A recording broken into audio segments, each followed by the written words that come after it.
वोटों को लूटने का काम इस सरकार ने तब किया है जब सरकार के खिलाफ बेरोजगार नौजवान, पिछड़ा, दलित, मुसलमान, किसान, व्यापारी, महिलाएं सब सरकार की नीतियों से त्रस्त हैं।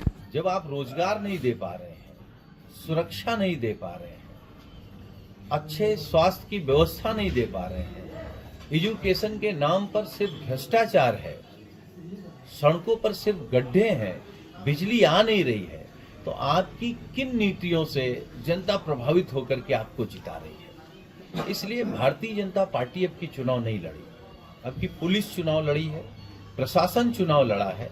बीजेपी के लोग तो चुनाव में दिखे नहीं। बस्ता लगाने से बस्ता बांटने तक, एजेंट बनाने तक का काम, और एजेंट बनाने के बाद पोलिंग डंप करने का काम पुलिस प्रशासन के लोग कर रहे थे, और वो लोग कर रहे थे जो वर्दी उतार करके सादी वर्दी में थे।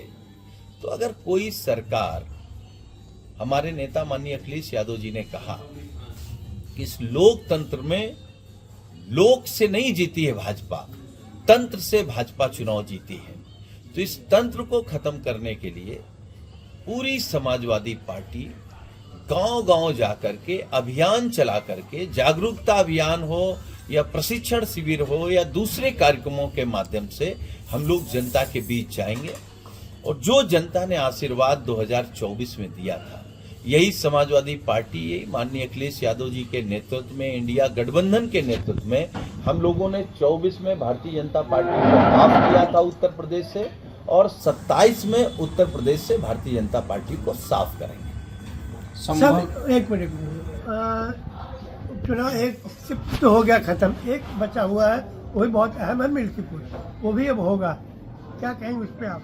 क्या रणनीति होगी? समाजवादी पार्टी हमेशा निष्पक्ष होकर के और रणनीति के तहत, रणनीति हमारा पीडीए जो नारा माननीय राष्ट्रीय अध्यक्ष जी ने दिया है, और उस पीडीए को लेकर के, और पीडीए का मतलब वो जो हजारों सालों से वंचित है, शोषित है, पीड़ित है, पिछड़ गया है, अशिक्षित रहा है, जो आज भी आजादी के इतने सालों के बाद शैक्षिक बराबरी की लड़ाई लड़ रहा है, आर्थिक बराबरी की लड़ाई लड़ रहा है, सामाजिक बराबरी की लड़ाई लड़ रहा है, यहां तक धार्मिक बराबरी की लड़ाई लड़ रहा है।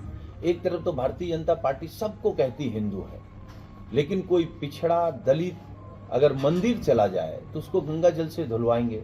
इसका मतलब जो सामंती सोच के लोग हैं, जो संविधान के खिलाफ सोचते हैं, जो जातिवादी लोग हैं, उनके खिलाफ एक बड़ी लड़ाई लड़ना है, और वो लड़ाई हम लोग लड़ रहे हैं। भारतीय जनता पार्टी अयोध्या हारने के बाद, फैजाबाद लोकसभा चुनाव हारने के बाद वो बौखलाई हुई है। वो समझ गई है कि भगवान राम के नाम पर हम चंदा चोरी कर सकते हैं, भगवान राम के नाम पर जमीन घोटाला कर सकते हैं, लेकिन भगवान राम के नाम पर अब गुमराह नहीं कर सकते। तो जो भगवान राम का रास्ता था, सबको गले लगाने का, भेदभाव खत्म करने का, सबको सम्मान देने का, सबको एक साथ लेकर के चलने का, ये रास्ता तो भगवान राम ने दिखाया है।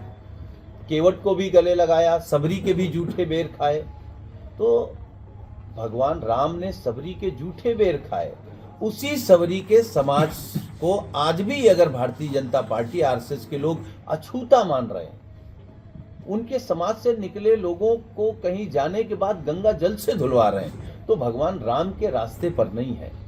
तो इसलिए भाजपा भगवान राम के रास्ते पर नहीं है, उनके नाम पर भ्रष्टाचार करती है। लेकिन समाजवादी पार्टी भगवान राम के रास्ते पर, गांधी के रास्ते पर, लोहिया के रास्ते पर, अंबेडकर के रास्ते पर, और जो नेताजी ने आंदोलन खड़ा किया, उस आंदोलन को आगे लेकर के चलने वाला आंदोलन को आगे बढ़ा रही है समाजवादी पार्टी माननीय अखिलेश यादव जी के नेतृत्व। मिल्कीपुर में क्या होगा बताइए? मुझे लगता है कि भारतीय जनता पार्टी लोकसभा में जितने वोटों से हारी है, उससे बड़ी हार भारतीय जनता पार्टी की मिल्कीपुर के बाई इलेक्शन में होगी। संभल में जो कुछ हुआ, आपकी पार्टी लगातार सरकार को घेर रही है, चाहे सेंट्रल हो चाहे स्टेट हो।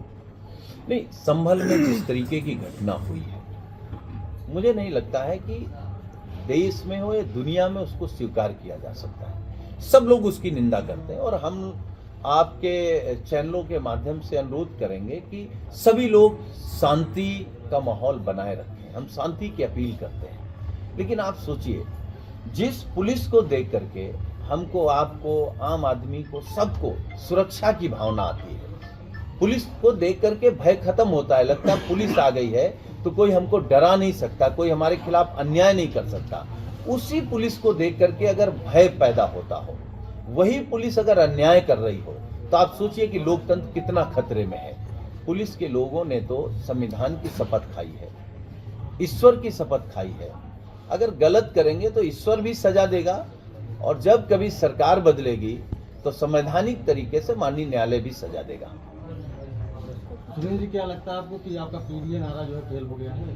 नहीं, पीडीए लोकसभा चुनाव में जैसे कटेरी विधानसभा जो क्षेत्र था, वहाँ से आपके कैंडिडेट को 17,000 की लीड मिली थी। उपचुनाव जो हुआ इसमें 34,000 वोटों से हार गई। क्या लगता नहीं कि पीडीए नारा फेल हो गया आपका? पीडीए एक ऐसा नारा है कि वो सामंती विचारधारा के सीने पर सबसे ज्यादा परेशान करने वाला नारा है।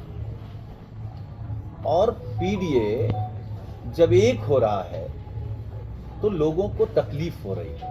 भारतीय जनता पार्टी ने, क्योंकि इस बाई इलेक्शन से ना तो हमारी सरकार बननी थी, ना बीजेपी की सरकार गिरनी थी, लेकिन पीडीए का नारा किस तरीके से दबाया जाए और ये प्रचार किया जाए कि पीडीए का नारा फेल हो गया है, इसलिए सारी बेईमानी की गई है। इस बेईमानी के बाद पीडीए का नारा भी मजबूत हुआ है और पीडीए के लोग समझ गए हैं कि पुलिस प्रशासन और भाजपा आरएसएस से सबसे लड़ने के लिए एकजुट होना पड़ेगा। अगर आप ये वीडियो YouTube पर देख रहे हैं तो हमारे चैनल को सब्सक्राइब करें और बेल आइकन को दबाना ना भूलें। अगर आप Facebook पर ये वीडियो देख रहे हैं तो हमारे पेज को लाइक करें।